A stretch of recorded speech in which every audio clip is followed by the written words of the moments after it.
In my time of need, undoubtedly, the most debated quest in all the Elder Scrolls V, possibly of all time. Barmaid Saadia is on the run from Alik'r mercenaries who are supposedly hunting her down for speaking out against the Thalmor.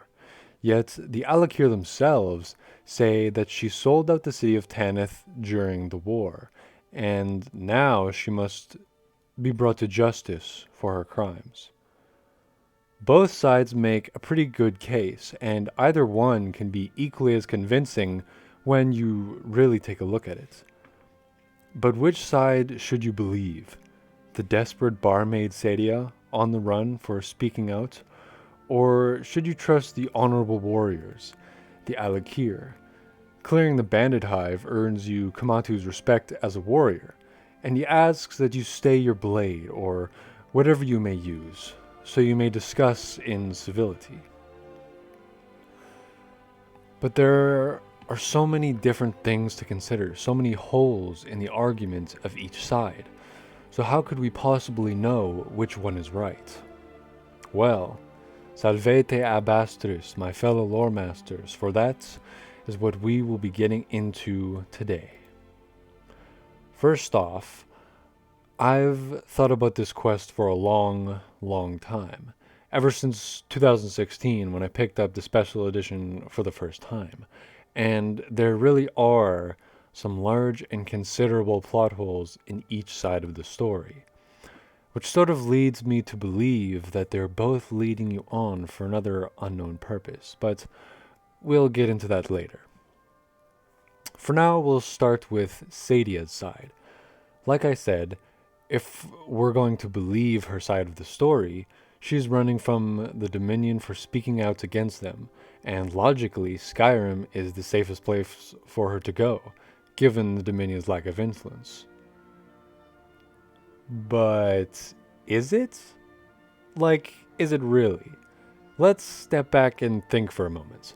First off, just through playing the game, we are already aware of the fairly regular Thalmor patrols along Skyrim's main roads, as it is officially under control of the Empire, which automatically rules out half of the province due to the existence of the Stormcloaks.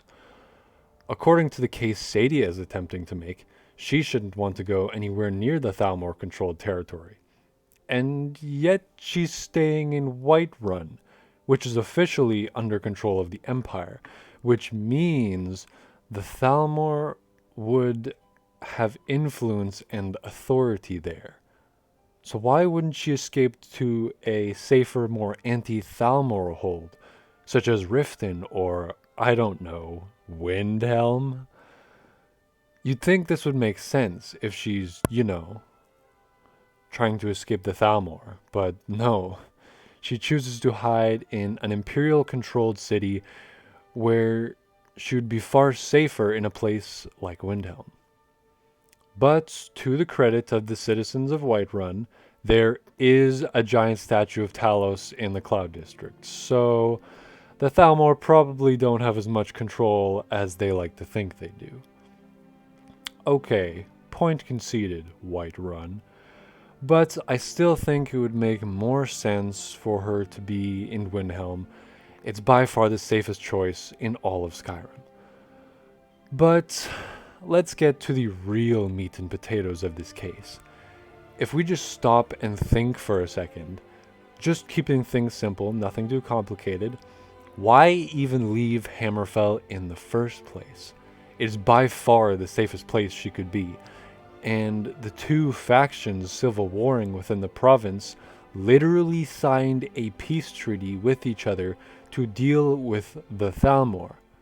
So, if Saadia spoke out against the Thalmor, you'd think there would be no need to flee the country. Both the Crowns and the Forebears, the two Civil War factions, would accept her with open arms and would be more than willing to offer them their protection. And for taking such a brave stance against their enemies, of which they literally agreed to sign a temporary truce to deal with. That to me is very sus. Why even leave the country? I trust you see what I'm getting at here. It just makes no sense. She would have no need.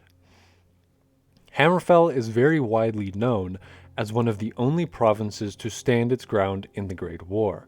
The Thalmor have no authority there. She would have no need to leave. Okay, now that that makes absolutely no sense, let's go on to the next part of the video. The Alik'r. Why does their side make no sense? Let's find out. First off, it's easy to be discontent with Saadia's desperation and passive aggressiveness. And after experiencing the respect and kindness shown to you by Kamatu, it's quite easy to take his side, as he does come off as very honorable and persuasive. But let's take a step back and examine the facts. So, Kamatu claims the opposite. He claims that during the Great War, Saadia, or Eamon, as that is what she claims is her real name, in fact betrayed the city of Tanith to the Aldmeri Dominion during their attempted conquest of Hammerfell, and as a result, that caused the city's collapse. Definitely, at face value, a more convincing case. But if she did do this, why did the Aldmeri Dominion not offer her refuge in their own territory? Why is she in Skyrim? Well, the Thalmor do most certainly have a reputation for being, well, assholes. And I don't exactly see it very characteristic of the Thalmor to do this. That is, unless she could be of further use to them.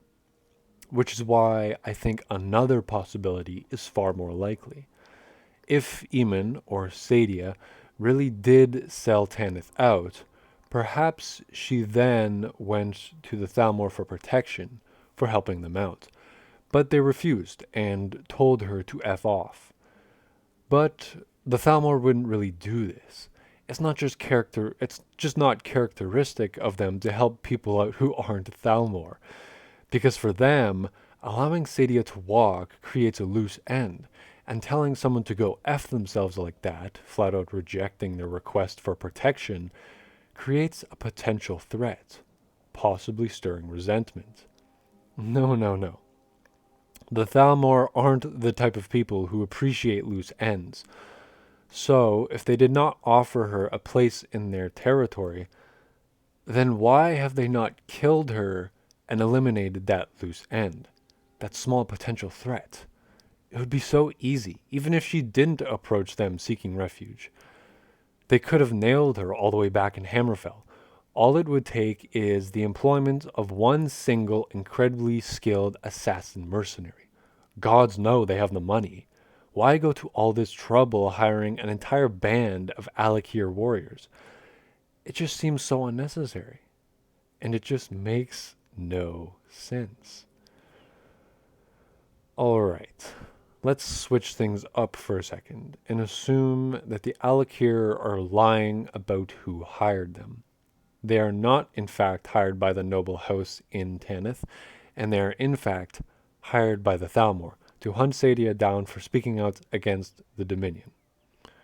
Putting aside my last point about Saadia taking refuge within Hammerfell, let's examine what Kamatu himself has to say about the matter.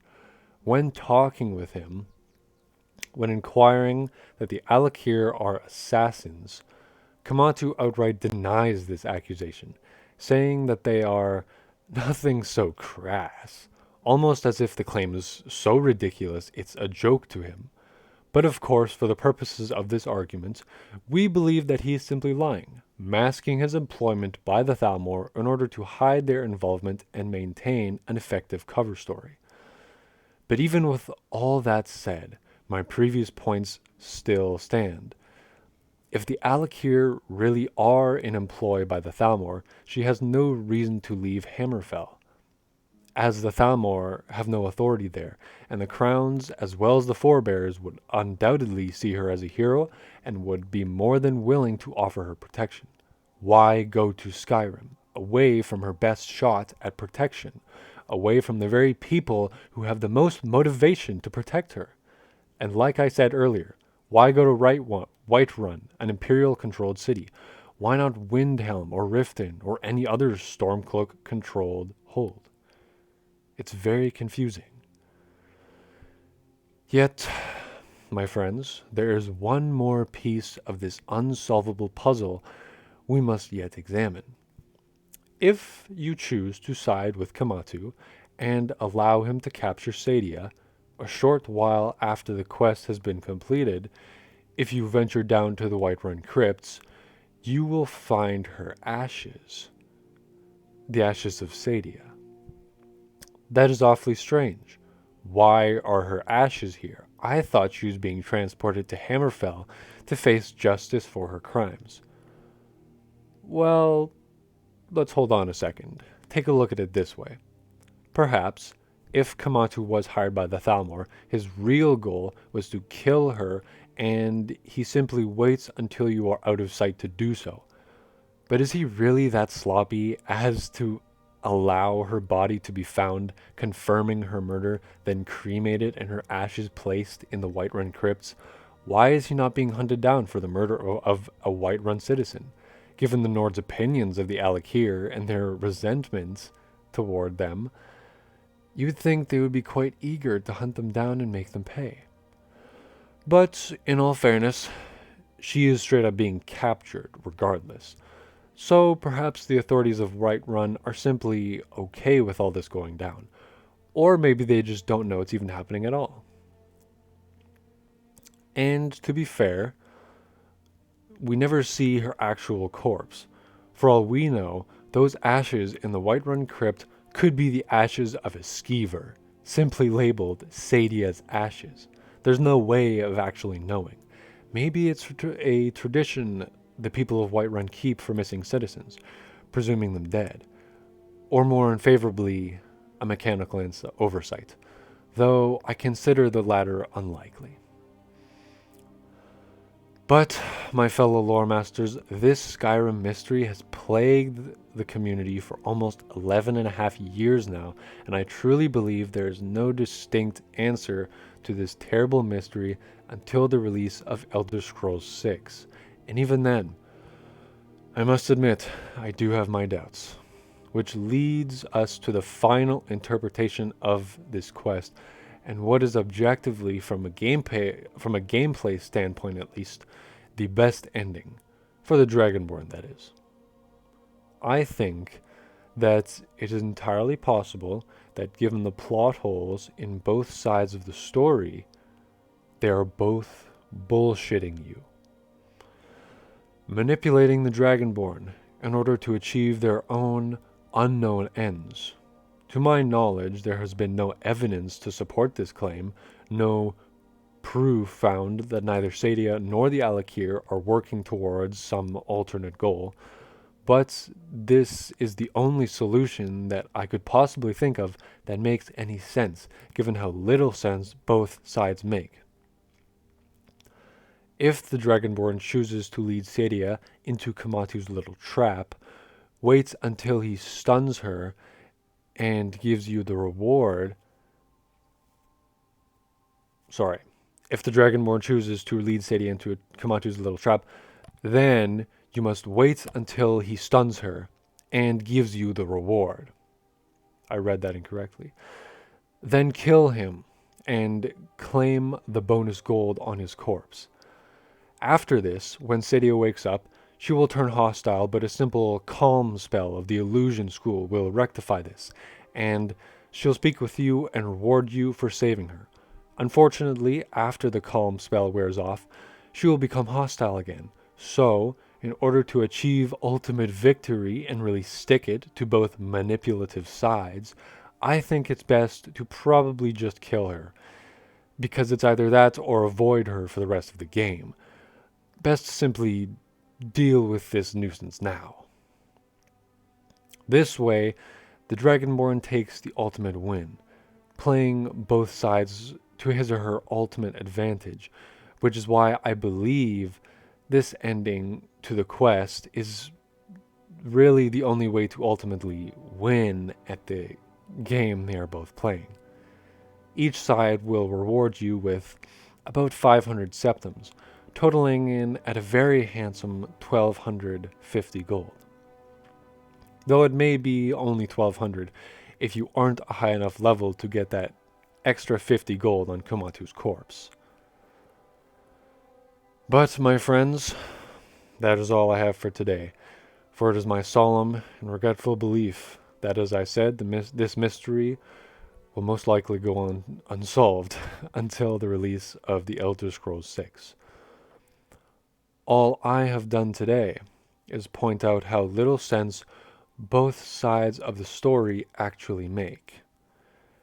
And I believe the truth is that both Komatu and Saadia are attempting to play you for their own, probably related, unknown goal. So, don't let that happen to you. You're better than just a pretty face. Wind guide you.